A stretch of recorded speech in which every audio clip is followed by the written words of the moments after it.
All right, welcome everyone. Thanks for joining us for today's Summer Fire Safety event. My name is Caitlin Spanier, and I'm the Senior Director of Programming here at the U of S Alumni Association, and it's my pleasure to get to introduce our two hosts to you all today. One quick note before we get started. If you all have any questions or comments throughout the event, you can type those into the chat feature. If you aren't super familiar with Zoom, there should be a panel across the bottom of your screen. If you scroll down and click that chat button, you'll be able to type in any questions you have, and we'll get to as many of those as we can before the event is over. So without further ado, I'd like to introduce our host to you all. Bob Holdeman, a three-time graduate of Carolina, has been on campus since 1975. Prior to his current role as a training coordinator with environmental health and safety, he worked in the housing department and taught in the classroom for 31 years. Bob lives in Irma with his wife, a Carolina graduate, and has a daughter in Charlotte, who's also a Carolina graduate. Bob spends most of his free time on the golf course and traveling with his wife, Ginger. And Ben Bowers is a graduate of the MPA program at U of SC and a Newberry College graduate. He's been in the fire service since 2003 as a full-time and volunteer firefighter with the Newberry Fire Department. He came to U of SC in 2014 and currently serves as an assistant fire marshal and focuses most of his attention on code enforcement. In his spare time, you can find him active at his church, the Masonic Lodge, hunting, and fishing. So thank you guys so much for joining us today. Let's get started. Well, thank you, Haven, and thank you for showing up today, tuning in. Ben and I have been working on this presentation, and we're just excited about it. I woke up this morning and said, I can't wait to get to the Alumni Center and take care of this. We want to talk to you about 4 different topics today, some fire basic topics, some grilling, some fireworks, and some campfire basics, just to keep the summer safe for you and your family, okay? And we're going to do it by getting you involved and letting you get onto a Kahoot program. So some of you might not know about Kahoot, but if you'll get out your cell phone and go to the website kahoot.it, pull that up for you. Here. All right, Kahoot.it. And we'll ask you to bear with us. This is the first time we've done virtual training like this, so we're excited to be able to share this with y'all, but at the same time, it's very new to us as well, so hopefully this all works like we planned to. Okay, so we're waiting for you to get onto Kahoot.it, the PIN number, and now Natalie or others before you sign in, if you can maybe put in an alter ego name.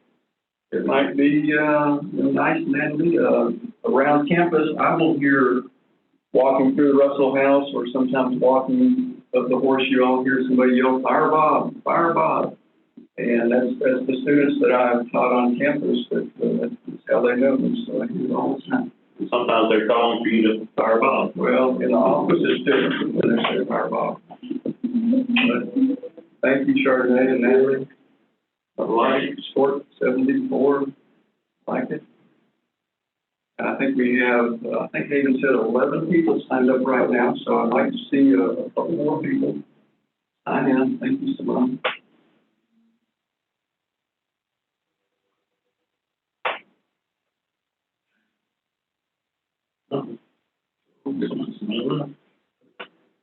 Oh, she put in another name. Yeah. Okay. Let me wait just another couple seconds, and I can start the program, and you can still sign in if you're in the middle of it. So we have 4 now prizes at the end. At the end,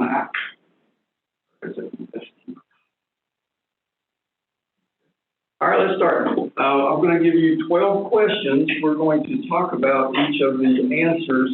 On Kahoot, you will, on your cell phone, On your screen, you will see the question and 4 possible answers color-coded. On your cell phone, you will push the appropriate color of what you think the answer is. Okay? And real quick, I'll note that it is somewhat timed. If you get the right answer, whoever gets the right answer the quickest gets more points for that. So the quicker you can answer a question correctly, the more points you'll get at the end, because there will be a winner at the end. And there's only 10 seconds to answer each question.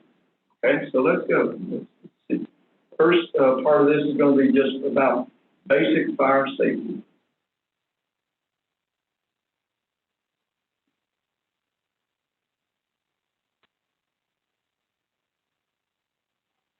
What 3 things does a fire need to continue to burn?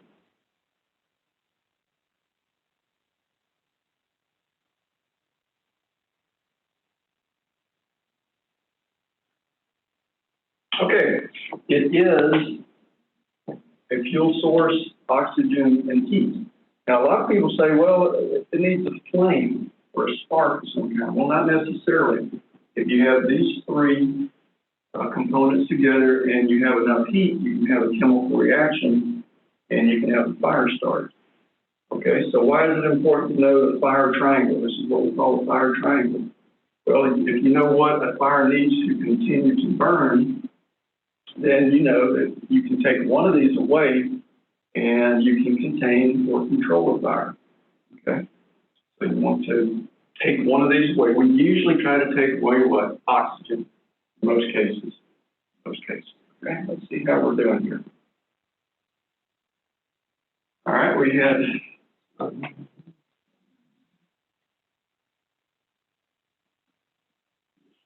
Across the top.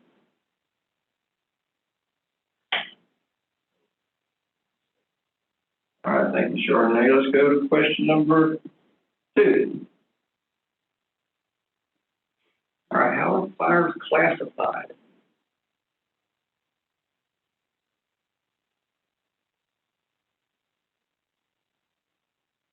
There you go.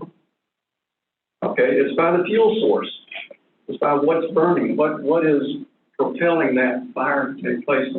Now again, why is it important to know that?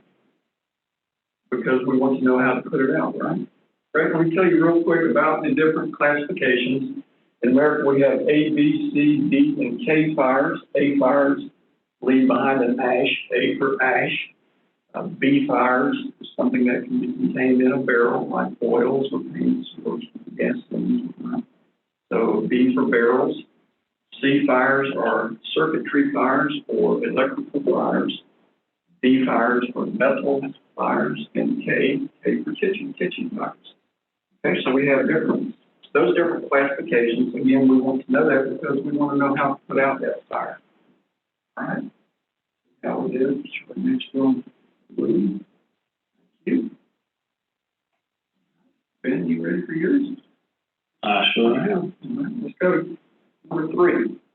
What's the acronym for how to properly use a fire extinguisher?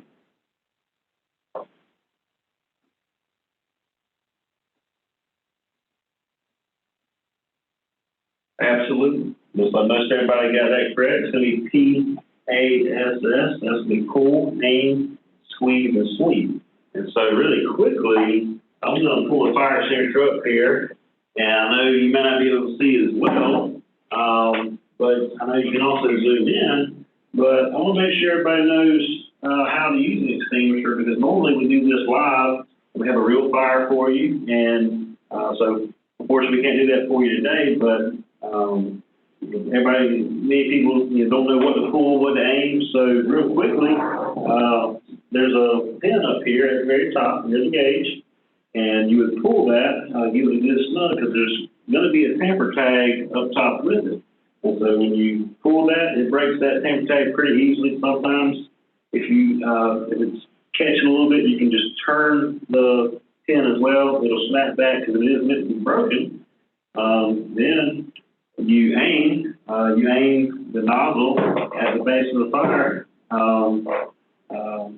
Then you squeeze the trigger right here. This bottom, it's not going to squeeze now because I've got the pin in it, but this bottom acts as a handle. this top is the trigger, so you just squeeze this top down, and then you sweep at the fire. You want to do that about 8 to 10 feet away, and then move your way in as you're making progress. You don't want to start off too close to the fire because you don't want to breathe in any smoke. You don't want to get burned. And we always tell people, if you have a fire and don't feel comfortable fighting this fire, whether it be grilling, whether it be something in your home, get out. I'm a trained firefighter. When I fight fire, I go in with gear on. I have an SCBA to breathe clean air. I have a lot of protection, but the most important thing for you and your family is to get out as quickly as you can. Your house and most items in your house can be replaced. You cannot. So we don't want you to get hurt trying to save something. And even if someone's in there that you're not sure about, make sure to know try to know where they're at so you can let the fire department know. Because unfortunately, I've been to fires where someone got out initially and then went back into the fire trying to save someone or something, and then we had more victims, unfortunately. So we don't want to do that. So let me put this down here. And real quickly, too, when we talked about the extinguishers, the different types of fires, and the types of extinguishers, there are several different types of extinguishers. The one I was just showing you is what we call an ABC extinguisher. So it's meant for pretty much any type of fire you may come across. Sometimes you have water extinguishers, you have very specialized extinguishers as well that you generally don't need to know about too much, but know that most areas where you find an extinguisher, most likely the extinguisher in that area is meant to be for the types of fires that may be in that area. We'll talk a little bit later about what you may need around your home, but we'll end that part there, and I believe that's Chardonnay still in the lead. So piggyback on the fire extinguisher, I think I gave away this answer a little bit, but it should be quick then. Should be quick. So where do you aim?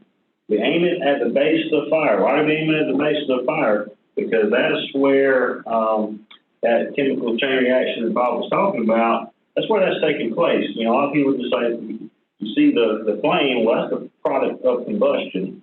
So if you aim just at the flame, you're not really going to do a whole lot. If you think about when you have a campfire and you see all those coals burning below, that's where you want, if you're putting that out, you want to aim your water or your extinguisher there, not if you can shoot water through the flame the entire time and you're not going to make any difference on that fire, but get down to that base of the fire, and that's where you're going to make a difference. So now, continuing with extinguishers quickly, Chardonnay's still winning. We got a little, maybe perhaps a fun fact with extinguishers at USC. So how many extinguishers are on our campus? Oh, good question. Nobody got that right, and I know that's kind of a shot in the dark type of question, but as we joke, there are more extinguishers that are on campus on Fridays than on Mondays because students sometimes like to have a little too much fun with the extinguishers and they either end up missing or being used somewhere. But you don't really think about how many extinguishers may be around you, whether it's at USC or ULSC, or any business you go to. And it's important to not only when you're out and about in the different areas to pay attention and know where your exits are in case of emergency. But if you see an extinguisher, just make that mental note of where you saw that extinguisher, because if something happens, it potentially could be your lifeline. All right. The only thing I want to add there is when you're using an extinguisher, I want you to think about a blanket coming out of the hose, out of the end of the hose. Okay, you want that blanket to cover over that fuel source to smother it, and of course there's some chemical in it that helps knock down that chain reaction. And Ben made a good point that you don't want to be too close to the fire, because if you are, and you squeeze the trigger and that blanket comes out and goes all the way through the flame, it's going to do no good. So you want, again, 10 to 8 feet walk into about 6 foot, and then spray that blanket over the top of it. It'll help extinguish it. Okay, Ben, you ready?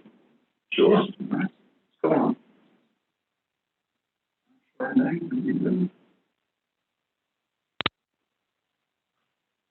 Oh, how many fires are caused by fireworks every year? Again, that's a guess, isn't it? That's going to be a guess for you.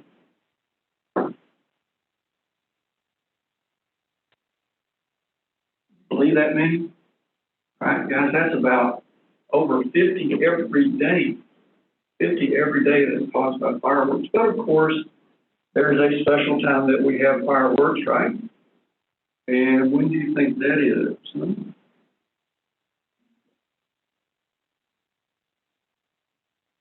How many are recorded on the 4th of July?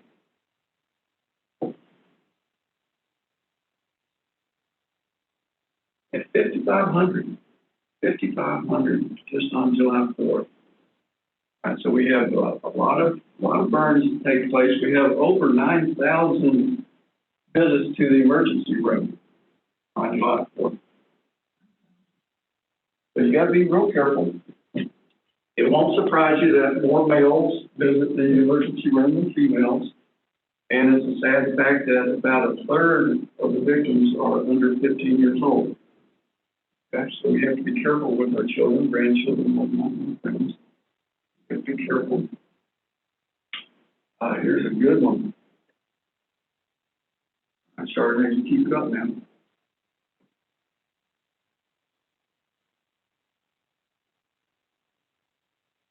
Our favorite sparklers. Sparklers burn at what degree?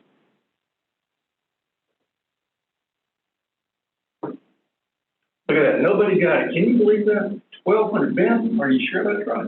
1,200 degrees? I mean, they are definitely that hot, and many times are even hotter, depending on the brand and what the chemical components of the sparklers are. Yeah, and these figures, these factual figures are coming to us from the NFPA.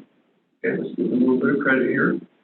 And 1,200 is the low. It gets over 2,000 degrees. And Ben, help me. The water boils at what? 3,212. You're so good. Ben, you bake a cake at what? I don't know about baking, but 350, 400, yeah. All right, well, how about this? The oil vapors on your stovetop can ignite at what temperature? Oh, about 600? You're cheating when you're looking, aren't you? Well, come on. And glass melts at 900 degrees. So we got 1,200 degrees, and really, I can say higher, 2,000 degrees on sparklers. And all small kids love sparklers, right? And of course, what else? The Roman candles. Roman candles will shoot out at about 2,500 degrees. Yeah. So it's, sorry. I was going to say, from our professional opinion side, the professional advice is always to save fireworks for professionals, with the paid shows, the paid technicians that put on shows. However, we know that fireworks are incredibly popular during the holidays and the days around the holidays.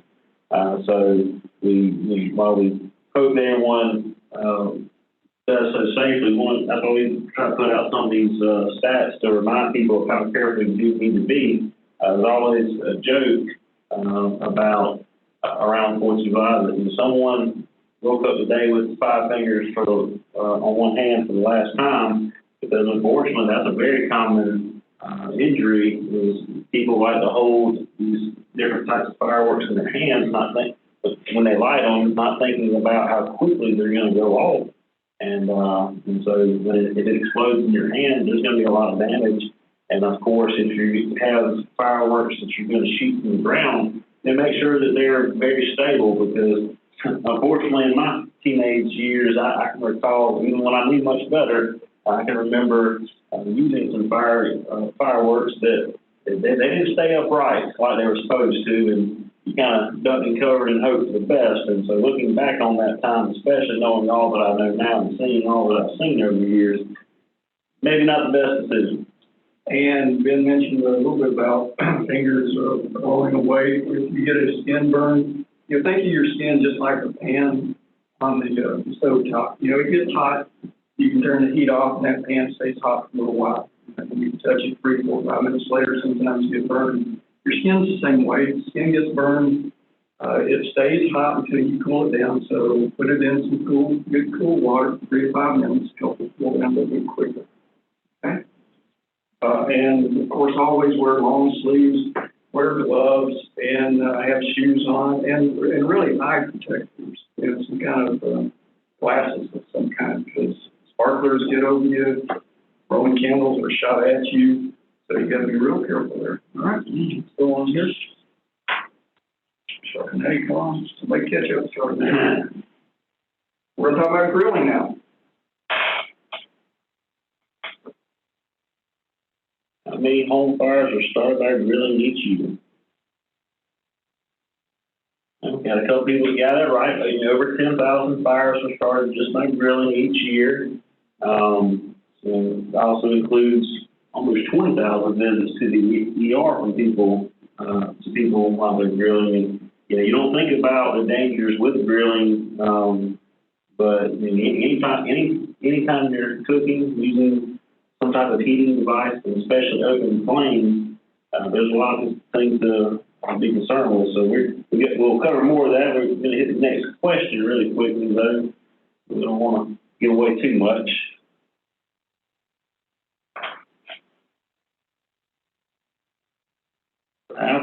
What distance should grills be kept from the house and other combustible material?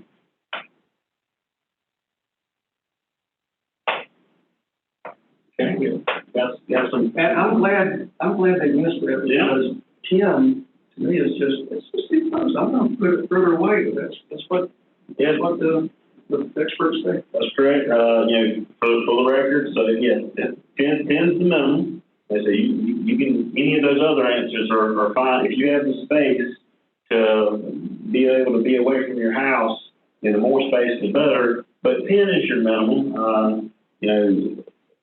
Anything combustible. So we're thinking wood, siding, overhang. I see people they have their decks. They have these maybe roof type structures over their decks, and they still grill up under those, which is fine and well until something goes wrong. If there's a flare up on the grill, if you have issues with whatever is on the grill and you have fire that escapes, anything combustible around that is a potential to catch on fire. Unfortunately, and I'm from Newberry. This last week there was a house that they were using one of those acorn grills. Those I'm also trying to thought. I know what you're thinking too. I know acorn's the knockoff, but anyway, but there was an issue with that grill. It was on a wooden deck, and during the night, that the issue with the grill specifically, a defect with the grill, but being on that deck, charcoal fell out onto the deck, caught the deck on fire, which eventually caught the entire house on fire. Nobody got hurt, thankfully, but you think things were lost, the home was lost. So just a few different points for you. Big grill. Big Green Eddie. Big Green Eddie. Yeah, that's how many were, you say, come on, man, you know that? Yeah, we apologize. We'll talk about charcoal first. That's my favorite way to grill. I think probably Bob's as well. That's flavor. But you want to be careful with that. Charcoal, of course, gets incredibly hot. That'll cook your food. But you want to use a chimney or something like that to start that fire. If you use like a flammable liquid, the charcoal fluid, you want to put the fluid on there prior to lighting it. You don't want to do it too far in advance because the vapors begin to expand and the fluid can run and get in areas that you didn't intend it to be. But at the same time, if you're lighting that fire with the fluid and it's not taking off like you think it should, squirt a little more fluid on their bottom while it's trying to light. I've been there, done it. So it's not. YouTube, do a YouTube search for videos relating to lighter fluid, and you'll see plenty of reasons why you shouldn't do that. Of course, you want to use any of your grills outdoors only. Make sure your grill is clean, especially the gas grills. I know sometimes if mine gets a little too much grease in the bottom of it, that's where you can start getting your flare-ups. So especially if it's not clean, then you're going to get those flare-ups, which could present you other issues. You always want to have a fire extinguisher or some water there with you to help knock down those flare-ups. For starters, you don't want that fire to go anywhere, but you also don't want to burn your food either. So that's just a few of the things. Oh, well, and I missed a couple points here. The one with your charcoal, and once you're done cooking, you don't throw your hot ashes, charcoal ashes in the trash, in the woods. And you want to let it burn down and make sure they're totally 100% cooled off before you dispose of them anyway, because disposing of hot ashes, even if they don't seem like they're that hot, putting them in a different environment, introducing more air, more fuel, it doesn't take much for that fire to pick back up again. For your gas grills, you always want to make sure whenever you're done using them, make sure your gas is turned off, make sure you cut all your burners off. But a test you can also run as well prior to the use is you cut that gas on and get a bottle of soapy water and spray around the connections, and make sure if you see any type of bubbles starting to form around those connections, that tells you, or in the hoses, that tells you the connection's loose and is leaking gas, or the hose maybe has a hole in it and is leaking gas. So anything like that, when you have that gas leaking and you got it open flame, if you get that right combination, it can create issues that you don't want to create. Absolutely. All right, let's go on to question number 11. We're going to get into campfires, campfire safety. Oh, another, how far away should you be? Distance is important. Distance is important.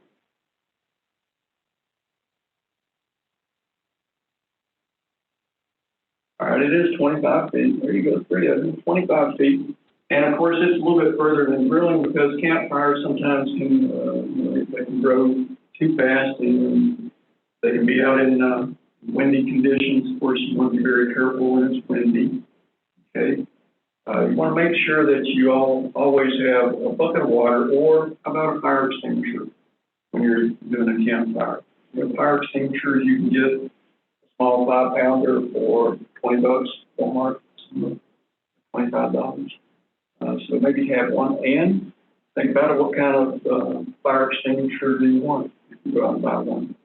Ben talked about it, an ABC will cover an A fire, B fire, and a C fire. And what is a campfire? What kind of fire? It's an A fire because it leaves behind an ash. Wood leaves behind an ash. Okay. One note I'll make is if you have that campfire, whether you have a fire pit or whether you're building a fire just in your backyard somewhere, if you've got a designated area, make sure the area around the fire is clear of any type of debris, leaves, pine straw, trash, anything that may, if embers escape and burn, they can burn easily. You want to make sure those are clear. Also, if you are in a wooded area or just have trees in your yard, you don't want to be right up under that tree and any branches that are hanging over or other combustibles as well. If you've got gazebo type setups, you don't want anything like that radiant heat coming off of that fire could heat up eventually. If that fire is there long enough, it could catch something on fire that you didn't intend to be on fire. All right, and if you're at a campfire and your clothes catch on fire, most people, they panic, and what do? You run somewhere, right? You're running away from the fire. Well, of course, you don't do that. You've got to stop, drop, and roll. Little cliche, stop, drop, and roll. You've got to smother that fire if your clothes on fire. Okay? It's something that's not the first thing you're going to think about, but that's the first thing you need to do. Stop, drop, and roll. All right, last question here. Ooh, that's a good one. August 10th. We're going to celebrate what?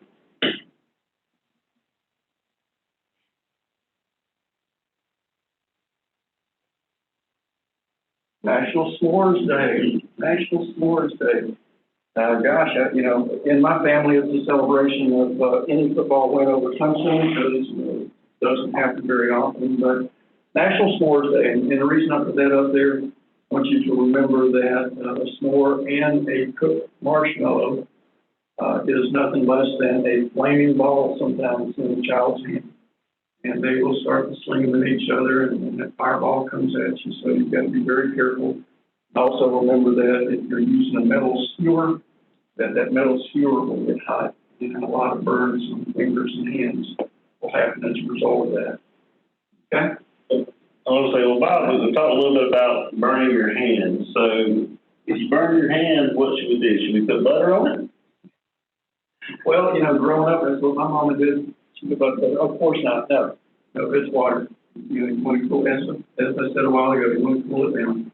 Water, ice, it's something cold. I remember one time years ago, I burned my hand on a lawnmower, which maybe not fire safe, but burn related. I burned my hand on a lawnmower. I was not at home, and the only thing I was close to that could provide me some relief, I had a hose pipe close by that I was able to get a little bit of relief.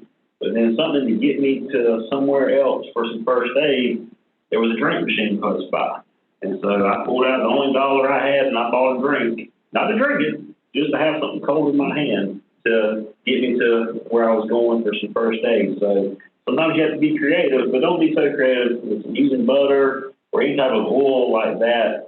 If you burn your hand continues, it's almost like you're cooking your hand. Yeah, it sounds weird, but after that heat is removed, it continues to cook a little bit. And so if you put oil on there, of course, you're aiding in the cooking process, not in the cooling process. Not a good thing to do. All right, let's see who won. Sodium. Good job, Simone. Good job, Natalie. Spotlight. Chardonnay. Chardonnay. Okay. And we're going to wrap up with some questions. Hayden, you have some questions in the chat box for us. Yes, people would like to know about some of the fires that have happened on campus. Well, fortunately, I don't have a lot of stories to tell you in recent history as far as fires on campus. So our most common fire that we have had has been really like vehicle fires that we've had just about each year. It seems like there's at least one car that burns in like a parking garage. So even in areas like that, that's why the parking garage itself isn't going to burn. It's nothing but concrete, but you'll see in our Bull Street parking garage, for example, there's over 100 fire extinguishers in there, and a lot of people say, well, man, what's going to burn in there? And then you look around at all the cars, well, that's what's going to burn in there. So we've had those. We've had some little minor incidents on campus the last several years. The kids, they like Easy Mac, but it's not so easy when they forget to put water in it. So not necessarily a fire per se, but it usually smokes up the dorms and whatnot pretty good when they do that. There's a few very minor issues related to construction also. Fortunately, I think we've had a pretty good fire prevention program through everything that we do on campus, be it the training that Bob does, the inspections that myself and others do to try to keep campus safe. We pretty much, we pretty much have eyes on each building a few times a month. So, and of course, we work well with all of our all the co-workers and stakeholders at USC to they reach out to us anytime they have an issue, and we try to take care of that pretty quickly. Yep, we knock on wood when people ask us that question, and like Ben said, we haven't had a major bad fire on campus for many years. years, so we're happy about that. That's great. Thank you, guys. Next question. What's the tip for dorm room safety at UofSB in regards to fire? Well, one is to have smoke detectors. You know, our dorms on campus, everyone is, has smoke detectors, heat detectors, and, you know, variation of those in some ways. And of course, buildings are alarmed, but we have extinguishers all over the place. And I saw a question jump up that's kind of with this a little bit, piggybacks on it, about candles. You know, we have rules against candles. The housing office has rules against candles in the buildings because it's a flame. And, you know, as Ben said, you know, students will light a candle sometimes and they walk away and they get on their games and they start playing, or they're watching their soaps or they're doing whatever, and they forget about it. And all of a sudden, whether it's a microwave that's going way too long or something cooking on the stovetop going too long, the candle the same way. It can catch anything on fire if it's allowed to. Okay.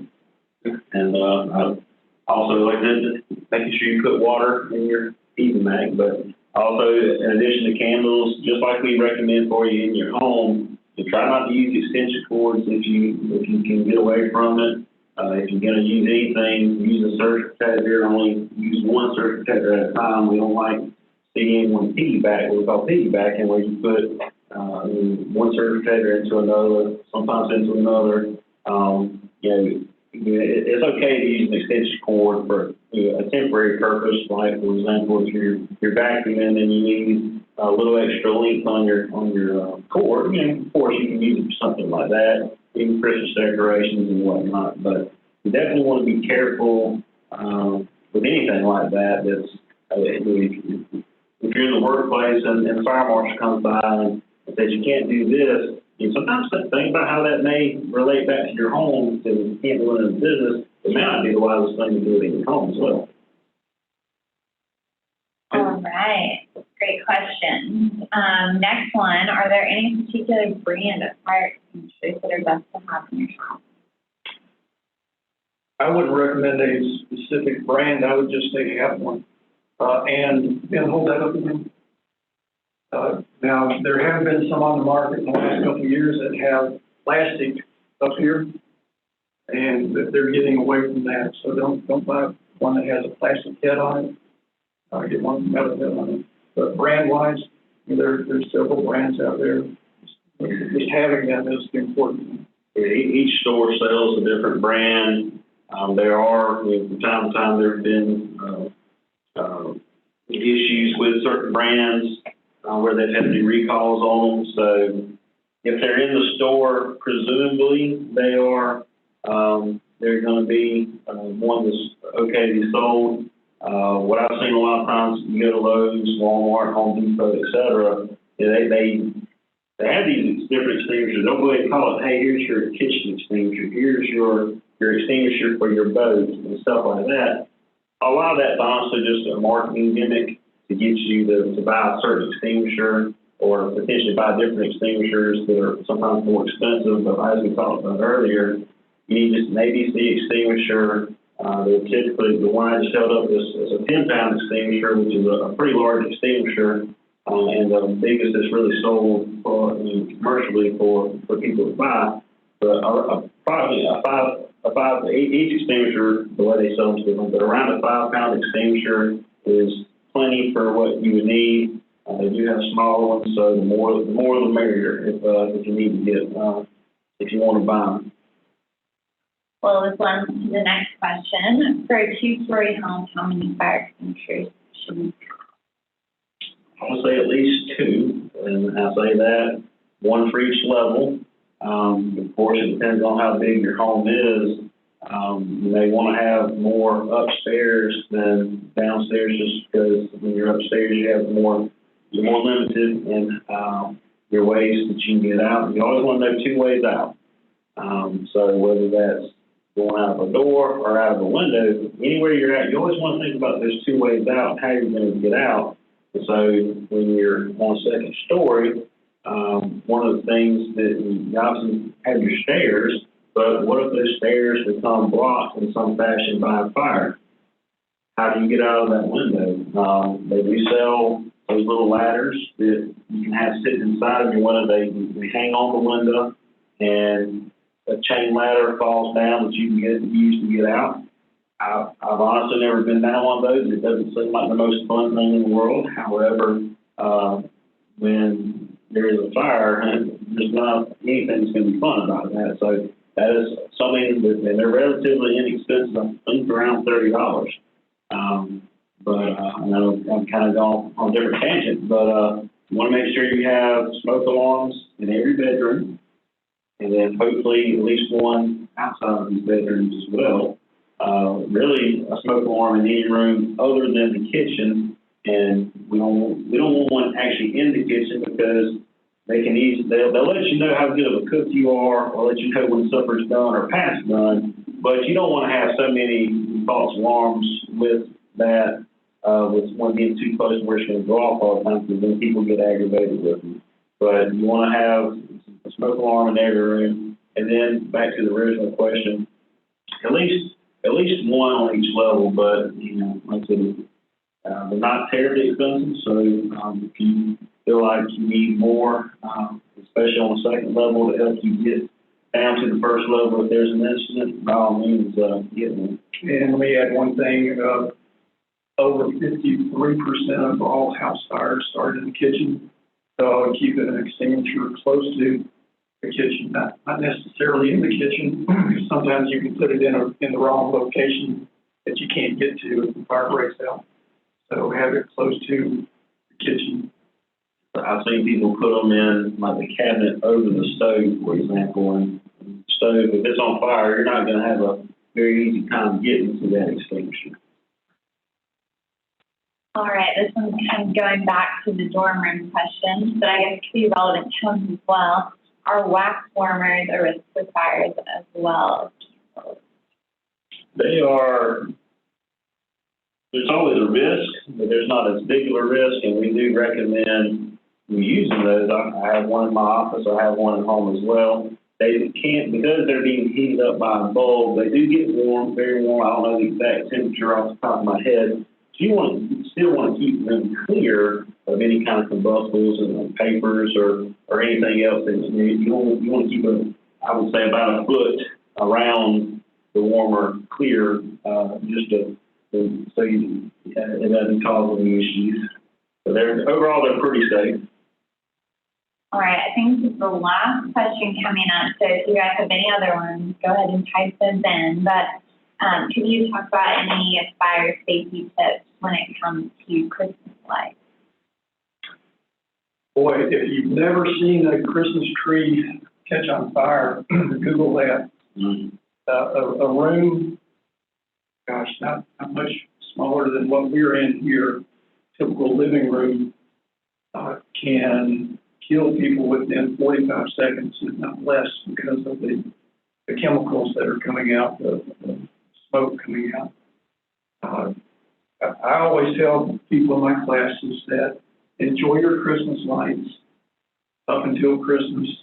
After that, just enjoy the Christmas tree, but don't turn the lights back on. If you have a tree that's drying out,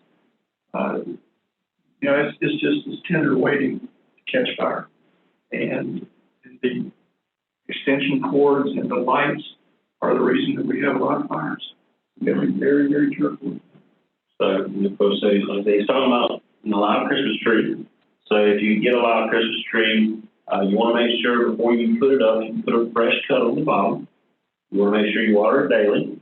And then also kind of your test for how brittle, for the tree is how brittle it is. So if you walk up to one of the branches and can start rubbing it, and if needles easily fall off and you can feel the stripes of the touch, you know how easily that may then catch on fire. So if you got a tree that's starting to get in that fashion, you want to definitely take a second. You might want to, not like Bob said, you may not want to light the Christmas lights on. Of course, definitely don't use any type of, I know it's pretty old school, but people do use open flames around trees, so definitely you want candles near there. If you got a fireplace, you don't want to be very close to that. And that heat coming off of that, once that tree gets to that point to where it's really dried out, we can easily catch on fire. So try to do that daily maintenance with that. Like I said, extension cords, be careful with those. You can use them, but make sure you inspect the cord before you use it. If it's got any type of splices in it, make sure it's got a brown plug in it. There's supposed to be one there. And so make sure anything you use, just kind of give it a visual check to make sure that it appears to be in good working order and the safety use.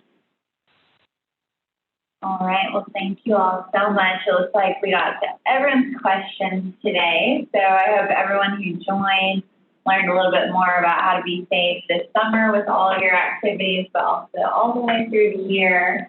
And thank you so much, Ben and Bob, for joining us today. We really appreciate it. All right, thank you. Thanks for attending in. Real quickly, if you're on any type of social media, Facebook, Twitter, and Instagram, on Twitter and Instagram, we are USC_fire. And then on Facebook, just look at USC Fire Safety. And so give us a follow there. We share tips pretty regularly and also different items about events on campus. So we would love to connect with you there. Great. Thank you all. Have a good afternoon.